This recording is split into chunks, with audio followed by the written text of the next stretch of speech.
Son las 11 de la mañana con 44 minutos. Soy el periodista Martín H. Aferani. Un saludo muy especial para todos nuestros amigos abonados que nos están viendo en estos momentos en Ancón, Caraballo, Cieneguilla, Comas, El Agustino, Independencia, La Molina, Los Olivos, Lurín, Pachacamac, Pupusana, Puente Piedra, Punta Negra, Punta Hermosa, Rímac, San Juan de Lurigancho, el distrito más grande de Sudamérica, San Juan de Miraflores, San Martín de Porres, Santa Rosa, Santa Anita, Cercado de Lima, San Bartolo, y en la provincia constitucional del Callao. Nos están viendo en Perú, la ciudad Pachacute, Ventanilla, ciudad de Deporte, Naval, Satélite, y a nivel nacional en las ciudades de Ancash, Casma, Chimbote, Lambayeque, Chepén, Guadalupe y la hermosa ciudad de Chiclayo. Estamos interconectados con la multiplataforma de Ves Radio. Nos están escuchando en los 101.7 FM a nivel nacional. Ves TV, Canal 3, fanpage, Facebook, Twitter, TikTok, Instagram y la página oficial de Ves Cable a nivel internacional. Un saludo para la comunidad peruana que nos está viendo en estos momentos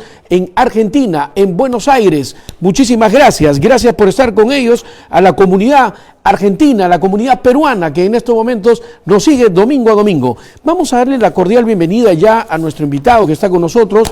Él es político, escritor, profesor. Estamos hablando de Lucio Vázquez, más conocido como El Mochero. ¿Cómo estás realmente, Lucio? ¿Qué dices?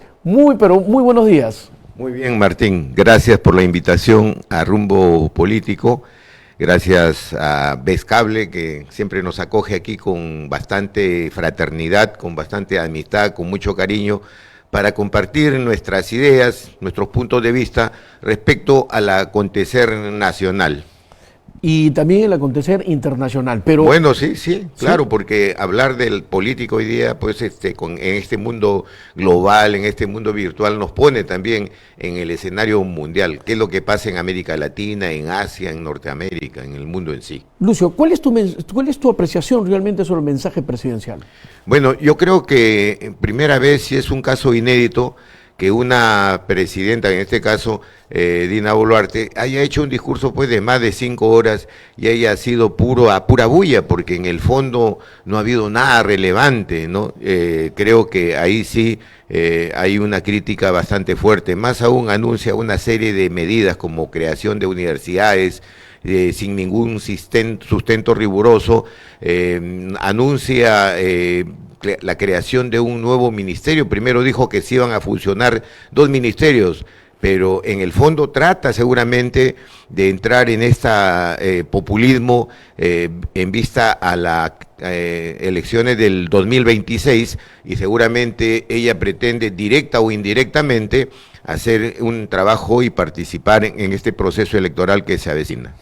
Tú has vivido un buen tiempo en Venezuela. Sí.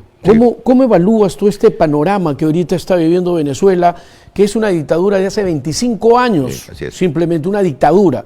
Y los únicos que, mi punto de vista, que los únicos que van a tener que liberarse son los mismos venezolanos, ¿no? ¿Cuál es tu apreciación? Mira, tuve la suerte de estar en Venezuela desde el 2000 hasta el 2016, yendo y viniendo, y pude tener esa participación como un observador político del proceso con Chávez, luego con Maduro, y en ese proceso con Chávez también con una oposición política que se levantaba, pero que luego fue mediatizada y se quedó ahí. ¿Por qué? Porque la oposición política en Venezuela hoy día no está mirando lo que hace 25 años tuvo que mirar.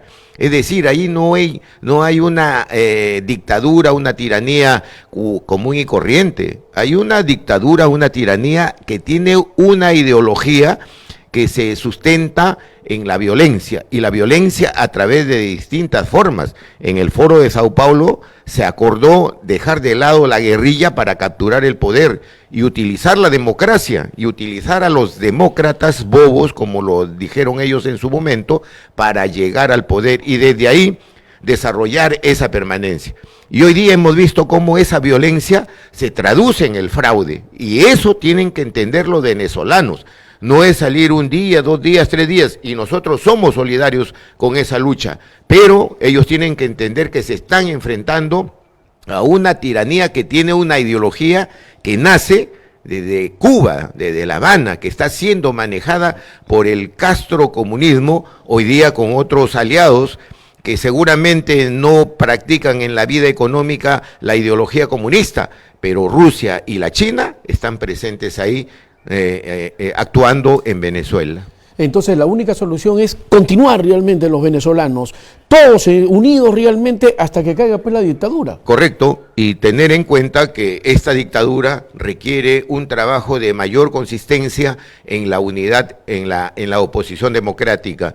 Ahí María Corina se está jugando un papel bastante importante, pero tiene que abrir sus brazos, tiene que desplegar sus brazos y convocar a todos los opositores al régimen de Maduro, entendiendo y comprendiendo que es una lucha contra un comunismo completamente reciclado, modernizado, y lo dijo Chávez, es el socialismo o el comunismo del siglo XXI, que tiene otras características que va mucho más allá de lo que nosotros hemos visto la lucha guerrillera en la década del 60, 70, 80 y 90. En esos momentos Venezuela tiene que ser uno solo, nada más la oposición, totalmente, así es, ¿no? pero sin embargo, Lucio, mira, hemos visto que en estas elecciones que han habido en Venezuela, 10 partidos. O sea, han tenido 10 partidos, ¿no? En lugar de que solamente exista el partido del oficialismo de la dictadura y la oposición, pero no. Exactamente, tiene que llegar la oposición democrática a eso, a hacer un consenso de tal manera que sea una sola plataforma, como llaman ellos, la que se enfrente al régimen comunista de Nicolás Maduro. ¿Por qué? Porque tienes 10 millones y quizás más de 10 millones de electores peruanos, venezolanos, que están contra Nicolás Maduro, que están contra la dictadura castrochavista, y esta oposición democrática no entiende hasta ahora que tiene que ser un solo puño para poder enfrentarse, porque la otra alternativa es trabajar con los militares, pero los militares están completamente ideologizados en Venezuela.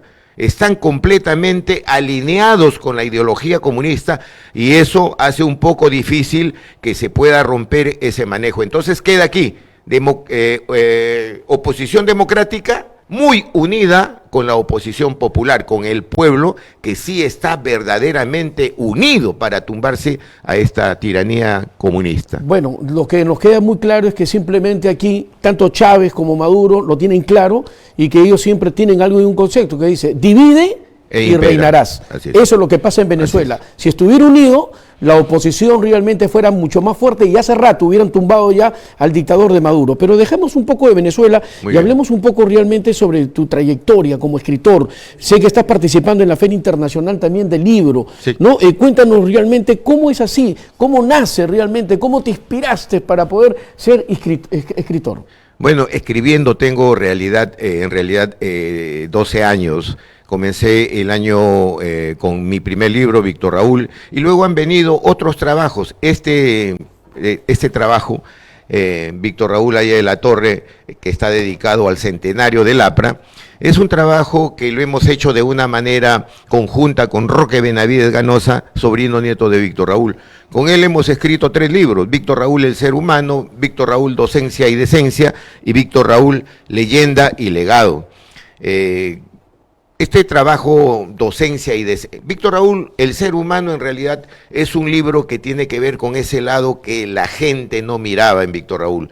Muchos, yo diría, en el tiempo que he estado junto a él, desde el año 74, los 5 últimos años de su vida, muchas personas acudían a conocerlo, a mirarlo, pero eran gente del pueblo que tenía un problema médico, un problema legal, un problema de alimentación, etcétera, un problema de trabajo, y que Víctor Raúl hacía pues esas maravillosas milagros y lograba de una u otra manera paliar esos problemas. Y Víctor Raúl no les preguntaba si eran apristas o no, simplemente que él sacaba de su lado humano esa humanidad y la ponía en práctica, y entonces hablaba con la agrupación de los médicos apristas para ver el tema de salud, hablaba con los abogados, la agrupación de abogados para ver los problemas laborales o judiciales, o hablaba con la gente que tenía los empresarios, los amigos empresarios, y ayudaba a colocar a estos jóvenes que no tenían un empleo, que venían de las provincias, a conseguir un empleo. Nunca les preguntó si eran apristas o no. Que se hayan hecho apristas mucho más adelante, ese es otro tema, pero ese es el lado humano. El lado humano de mirar cómo en las madrugadas, por ejemplo, él salía antes de irse a Vitarte y encontraba niños que no tenían un aposento o niños que trabajaban de madrugada vendiendo chicles, caramelos, chocolates y los acogía a la casa del pueblo, les daba un lugar donde dormir. Ese lado no lo hemos visto normalmente porque la gente lo veía en los discursos, lo veía en los coloquios, lo veía en los parlamentos universitarios. Pero ese lado humano de Víctor Raúl ha sido poco conocido y por eso es que con Roque desarrollamos ese libro Víctor Raúl, el ser humano. Docencia y decencia tiene que ver, mi querido Martín, con lo que hoy día estamos mirando en nuestro país, en América Latina, en el mundo, la falta de valores, la falta de ética de nuestros políticos. Tener alcaldes, tener gobernadores, tener presidentes enjuiciados, metidos en la cárcel o sufriendo prisión domiciliaria es como la síntesis de la descomposición de nuestra sociedad, pero fundamentalmente de la clase política. Recordábamos nosotros otros tiempos de políticos de verdad. Ese es el segundo libro. Y el tercero, que es Leyenda y Legado, es una recopilación, un resumen de las ideas fundamentales de Víctor Raúl que tienen vigencia en pleno siglo XXI, entre ellas ese antiimperialismo constructivo de saber tratar con ellos y lograr crear riqueza para el que no la tienen, de esa integración continental que hoy día nos pone en el tapete frente al mercado mundial que está en el Pacífico, el continente asiático, el que tiene la mayor población mundial, que es la que necesita consumir y producir y tener esa relación comercial, o nuestra solidaridad, como por ejemplo acabamos de hablar, ¿no?, con el tema de Venezuela. Y ahí en la torre, en el tema de la integración continental, Martín, dice 3 cosas o 4 cosas adicionales. Por ejemplo, la ciudadanía continental, la educación continental, la infraestructura continental y esta que muy poco se ha hablado, el ejército continental. Cuando en nuestros países que se rigen por el Estado de Derecho, se ve amenazado, las Fuerzas Armadas y Fuerzas Policiales son las que salen a poner el orden para restablecer o fortalecer o defender el Estado de Derecho. Y ese ejército continental de que nos hablaba ahí en la torre, justamente tenía estas características. Con ese ejército continental no tendríamos nosotros una Venezuela, no tendríamos nosotros una Nicaragua y posiblemente no hubiéramos tenido una Cuba. ¿Por qué? Porque hubieran acudido este ejército continental a defender el Estado de Derecho en cada uno de estos países.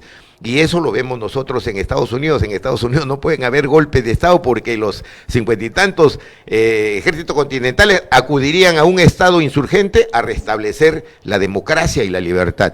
Lucio, ¿por qué tus libros mayormente son del Partido Aprista Peruano? Bueno, tuve la suerte de a los 16 años involucrarme el año 68 en la vida política activa del partido. Pero también tengo antecedentes, porque en el norte siempre se ha dado esto, antecedentes familiares.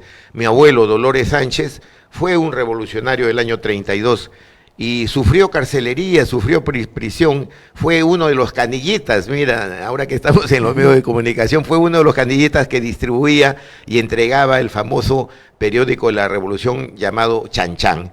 Y entonces lo capturaron a mi abuelo, lo metieron preso 2 veces, y sale de su segunda prisión el año 44, sale tuberculoso y muere a los pocos meses de tuberculosis. Ese era el camino, ese era el destino de aquellos luchadores políticos conocidos como los revolucionarios, ¿no?, que entregaban su vida y salían presos. Eso es lo que me vincula a mí con el partido. Y desde los 16 años hasta ahora sigo en este trabajo político, en esta profesión, como le llamaba Aya de la Torre, la profesión del lado bueno de hacer política, de servir y no servirse. Tuve la suerte, Martín, y por eso estos libros y los 8 libros que en realidad tengo, de hacer ese reconocimiento a Víctor Raúl y a la Torre, tratar de inculcar en los jóvenes, en los adolescentes, que la política tiene que ser docencia, tiene que ser decencia, tiene que ser servicio y no servirse de la política para fines particulares y personales. Perfecto, nos está ganando realmente Yo el tiempo y el tiempo realmente en la televisión es cómo es tan rápido, ¿no? Pero te vamos a seguir invitando porque es importante realmente hablar de todo lo que es el partido aprista, de tu escritura, también cómo estás haciendo y todo lo que vas a hacer. Te felicitamos de todas maneras, ¿no? Gracias, Martín, gracias. La verdad que gracias a ti, gracias a nuestro querido ingeniero Guerrero, Aquiles Guerrero, ¿no? Que siempre tiene esa delicadeza de invitarnos y de hacernos participar de la vida política a través de los medios de comunicación, gracias a Vescable, por supuesto. ¿Y seguirás en política? Por supuesto. O sea, el mochero nunca muere. Nunca muere. Como el APRA, ¿no? El APRA nunca muere. Así es, por eso es que como el APRA nunca muere, los que no quieren morir en política tienen que hacer política dentro del APRA, respetando la regla, por supuesto. Claro, te comprometo para que muy pronto esté con nosotros para hablar netamente de política. Muy bien, Martín, muy bien, te agradezco bastante. Muchísimas gracias. Gracias a ti. Ok, tenemos que despedir nuestro programa. Muchas gracias a cada uno de ustedes por haber participado, como siempre, todos los domingos. A nombre de nuestro gerente general, el señor Demóstenes Terrones, a nuestra gerente administrativa, la señora Mabela Quispe también, y a todo el equipo de producción de nuestro programa que está con nosotros, Rumbo Político, le decimos muchísimas gracias. A nuestro productor general, al señor Aquiles Guerrero, de las 7 de la mañana con los programas políticos, todos los domingos que tenemos aquí, y para poder llevar todas las incidencias, transmitiendo pues un periodismo plural, independiente y por supuesto, siempre a favor del ciudadano de a pie, del soberano, del pueblo que está con nosotros. Quien les habla, Martín H. Afirani, le dice muchas gracias. Dios mediante, nos encontramos el próximo domingo en el horario estelar a partir de las 11 de la mañana en Rumbo Político. No cambie de canal, sigue usted con la programación de BES TV, Canal 3. Conmigo hasta el próximo domingo. Permiso.